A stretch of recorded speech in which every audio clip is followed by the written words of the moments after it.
Lorsqu'il y a manifestation urbaine, à quel moment et surtout qui va déterminer que de l'eau dépasse farine, qu'on y a en créole, et que ça mérite une intervention?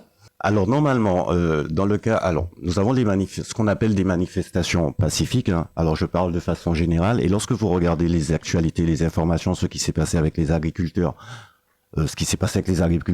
les gilets jaunes, oui. Un policier ne peut intervenir qu'à partir du moment où il y a des dégradations. C'est-à-dire qu'il faut être attaqué en premier.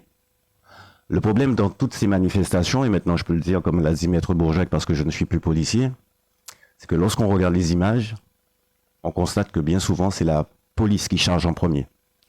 Dans le cas qui nous occupe pour le Covid et pour la Guadeloupe, je crois que M. Dufour s'en rappelle. Moi, je veux dire Noël. Nono s'en rappelle. Nous étions à Petit Pérou, et là, je vous parle en termes techniques. Oui. J'ai vu des gendarmes effectuer des tirs tendus avec une arme collective qu'on appelle Cougar. Alors, c'est un peu... Ça ressemble à quoi ? En fait, c'est une arme dans laquelle on met des... Je vais faire simple pour que les gens puissent comprendre. C'est une arme dans laquelle on met des grenades lacrymogènes. Oui. Et ensuite, on a un dispositif qui vous permet de tirer à 50 mètres, 100 mètres, 200 mètres. Ce dont je parle actuellement, et on l'a évoqué au début de procès, c'est un peu ce qui a déclenché la colère des gens. Vous avez en face de vous, et on va insister là-dessus, hein, vous avez une population qui est mise dans une situation de précarité, suspendue, sans salaire. Et c'est là, donc on a déjà cette tension. On sort de confinement, les gens sont énervés, c'est un fait. Mais à 200 mètres, ces personnes ne représentaient aucun danger. À plusieurs reprises, on l'a dit. Manifestation constituée de personnes âgées, d'enfants, d'adolescents. Il y avait même des enfants en poussette. La technique des manifestants, elle est simple. On va au rythme des plus âgés. Et donc, généralement, mis à part le cordon de sécurité, juste après, vous avez toutes les personnes âgées. Et les jeunes les plus vaillants sont derrière, parce qu'on marche au rythme de nos anciens. Donc, vous imaginez bien que lorsque vous avez un tir tendu de Cougar qui part vers les manifestants, les premiers touchés par les effets de gaz, ce sont nos personnes âgées, nos adolescents, nos enfants. Vous allez déclencher une hostilité. Alors que le principe veut, si les manifestants ne se dispersent pas aux ordres, là on fait usage de lacrymogène.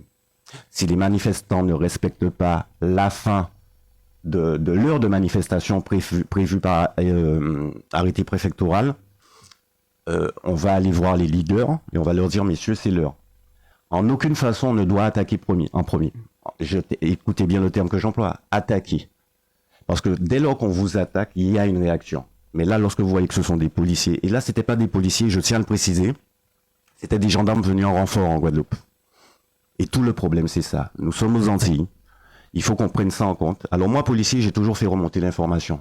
Faites attention, nous avons une histoire. Nous pouvons parler clairement. Si vous pouvez mettre des gens qui sortent de l'Hexagone en face, qui pas contre nous, et qui ont tiré de façon totalement illégale, ça devient Bagdad. Tu vas déclencher une réaction. On parle à la hiérarchie, on leur dit, là, c'est pas bon. Donc, tout cela, voilà, je pourrais répondre à ta question, je vais pas être plus long. Je vais pas être plus long, mais voilà. Normalement, il y a des ordres.